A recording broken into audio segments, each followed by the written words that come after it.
Good afternoon, students. Today we will discuss the basics of grammar. First we will start with letters, then word, then phrase, then class. Before going to the topic, we should understand the objectives or the SLOs of today's lesson. The very first one is understanding of letter, word, phrase and class. Letter को, word को, phrase को और class की basic understanding हम समझने की कोशिश करेंगे. The second is definition and examples के लेटर का डिफिनीशन क्या होता है, वर्ड का डिफिनीशन क्या होता है, फ्रेज का और क्लास का, और उनके साथ साथ हम एग्जांपल्स दे देंगे वर्ड के भी, लेटर के भी, फ्रेज, क्लास सारों के. And the next is using in sentence, इनको सेंटेंस में यूज करना.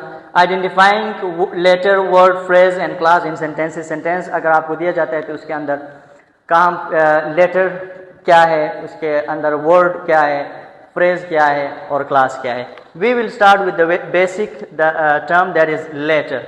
लेटर हमारे पास इंग्लिश में लेटर किसको कहते हैं, इसके दो प्रोनाउंसिएशन है.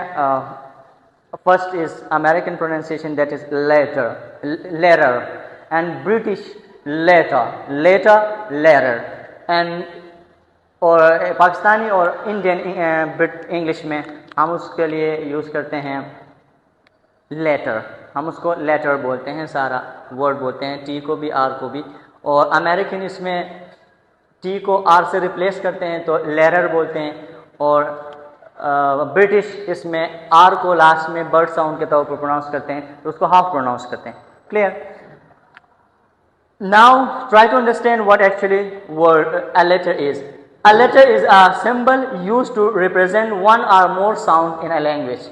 लेटर हमारे पास एक सिंबल होता है, एक निशानी होती है जो किसी भी एक या एक से ज़्यादा आवाज़ को रिप्रेजेंट करता है. फॉर एग्जाम्पल ए, ये एक सिंबल है, एक निशानी है इंग्लिश में, और उसको नाम दिया गया है ए, और इसका साउंड क्या है, ए, अ या ए. और द सेकेंड है हमारे पास बी या सी, एक्स, वाई, जी. यहाँ पे वन और मोर साउंड लिखा हुआ है तो कुछ लेटर्स ऐसे होते हैं जो एक्स से ज़्यादा साउंड्स बनाते हैं. फॉर एग्जांपल ये सी को अगर हम देखेंगे तो सी से हम का भी होता है, और सी से हम सीन के साउंड भी. फॉर एग्जाम्पल साइकिल, स्टार्ट में सीन साउंड है और यहाँ पे का. क्लियर? तो one or more sounds. And English there are total 26 letters and they make 44 sounds in English. English में 26 लेटर्स हैं जो कि 44 साउंड्स बनाते हैं. Clear? Now come to word. Word क्या होता है? A word is a group of letters. Group of letters. इन लेटर्स को हम क्या करते हैं, लेटर्स मिलके हमारे पास वर्ड बनाते हैं. लेटर से आगे हमारा वर्ड का लेवल आता है. A word is a group of letters that has meaning. अल्फाज का वो लेटर्स का वो मजमुआ जो हमारे पास एक मीनिंगफुल उसके लिए यूज होता है. फॉर एग्जाम्पल यहाँ पे अगर देखेंगे तो CAT, TREE, CAT मीनिंगफुल है, कम्बिनेशन है लेटर का CAT. 3 लेटर्स यहाँ पे हैं और इनके कम्बिनेशन को हम क्या कहते हैं, एक वर्ड कहते हैं. जब कोई मीनिंगफुल बन जाए, जब कोई मीनिंग दे दे. Words are made by combining letters in a specific order. अब वर्ड्स को क्या किया जाता है, स्पेसिफिक ऑर्डर के साथ हम उनको कंबाइन करेंगे तब जाके उनको हम वर्ड कहेंगे. फॉर एग्जांपल हमारे पास ACT, अगर इनको ACT रखेंगे तो कोई मीनिंगफुल वर्ड. अगर एक्ट बनता है तो फिर सही है, या अगर इसमें TCA अगर कर देंगे तो फिर यहाँ पे मीनिंगफुल नहीं है, इसलिए इसको हम वर्ड नहीं कह सकते. यहाँ पे ट्री है, मीनिंगफुल है, उसको ERTE बोलेंगे तो फिर क्या होगा, ये हमारे पास वर्ड कंसिडर नहीं होगा. क्लियर? उसके बाद आते हैं हम फ्रेज पे. फ्रेज क्या होता है? फ्रेज और क्लास. वर्ड्स मिलके हमारे पास फ्रेज या क्लास बनाएंगे. फ्रेज की डिफिनीशन समझते हैं. A phrase is a group of words that doesn't contain a subject and a verb. Phrase क्या होता है? ग्रुप ऑफ वर्ड्स होता है अब अल्फाज का क्या मजमुआ होगा, जिस तरह ये लेटर का मजमुआ वर्ड था, अब वर्ड्स का मजमुआ फ्रेज या क्लास होगा। तो फ्रेज को डिस्कस कर रहे हैं, that doesn't contain a subject and word.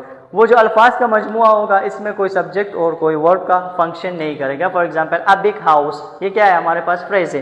Phrase इसलिए है कि 1 2 3 तीन वर्ड्स हमारे पास हैं यहाँ पे 1 2 3, और इनका जो मजमुआ है एज ए होल, इसको हम फ्रेज कहेंगे। सेकेंड है हमारे पास अंडर द टेबल, 1 2 3 तीन वर्ड्स यहाँ पे हैं, इनका मजमुआ हमारे पास क्या है, फ्रेज कहलाएगा। और इसमें कोई ऐसा वर्ड नहीं है जो सब्जेक्ट का काम कर रहा है। सब्जेक्ट मीन्स कोई एक्शन परफॉर्म कर रहा है या वर्ब इसके अंदर कोई एक्शन मौजूद हो, तो वो दोनों यहाँ पे एब्सेंट रहते हैं, इस वजह से हम उसको क्या कहेंगे, फ्रेज ही कहेंगे। The next one is, the last one is class. Class is a group of words that contain both subject and word.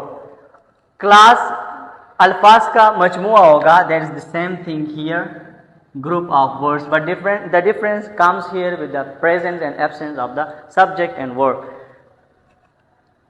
That contains both subject and verb, that doesn't contain a subject and verb. This is the opposite in terms of the meaning and the structure. Class is a group of words that contains both subject and verb. Subject और verb जहाँ पे हो, अल्फाज का मजमुआ हो जिसमें एक subject एक वर्ब का होना जरूरी है, तब उसको हम क्या कहेंगे, क्लास कहेंगे।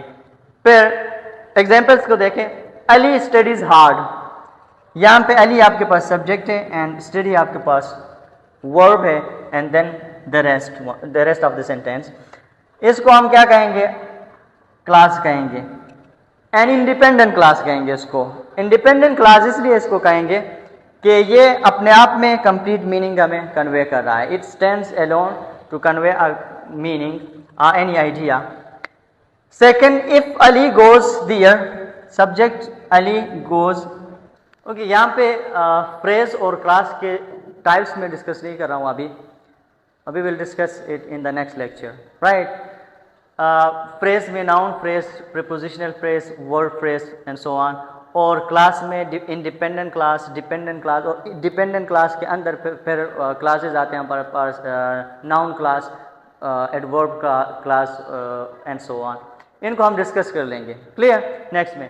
अब यहाँ पे जो डायग्राम मैंने बनाया है, ये ऐसा समझ ले कि अगर एक लैंग्वेज को हम सीखते हैं, उसके कंपोनेंट्स के बारे में हम जानना चाहते हैं, तो ये समझना ज़रूरी होगा। फर्स्ट हमारा लेटर से स्टार्ट होता है। इन रिटन फॉर्म में हम लेटर को समझ लेंगे, क्योंकि लेटर से हम फिर ऐसे तक पहुंच सकते हैं। ऐसे लिखते वक्त सबसे पहले लेटर, फिर वो वर्ड्स बनाएंगे, फिर phrase, class, sentence, paragraph and ऐसे। ये रिटन लैंग्वेज के लिए है। ओरल लैंग्वेज के लिए, स्पीकिंग के लिए हम किसको पढ़ते हैं, साउंड्स को पढ़ते हैं। यहाँ पे मैंने मेंशन किया है टोटल साउंड्स इंग्लिश में 44 साउंड्स हैं, इनको हम डिस्कस करते हैं, क्लियर। अब साउंड्स के हवाले से जो लेक्चर होगा वो हमारा फोनेटिक्स एंड फोनोलॉजी से होगा, उसमें मैं आपको बताऊंगा वो आपकी स्पीकिंग के लिए क्या होगा, फ्रूटफुल होगा। ये हमारे एकेडमिक लाइफ में रिटन फॉर्म ऑफ लैंग्वेज के लिए हम इनको समझते हैं, ओरल फॉर्म ऑफ लैंग्वेज के लिए नहीं समझते हैं, clear. Thank you so much.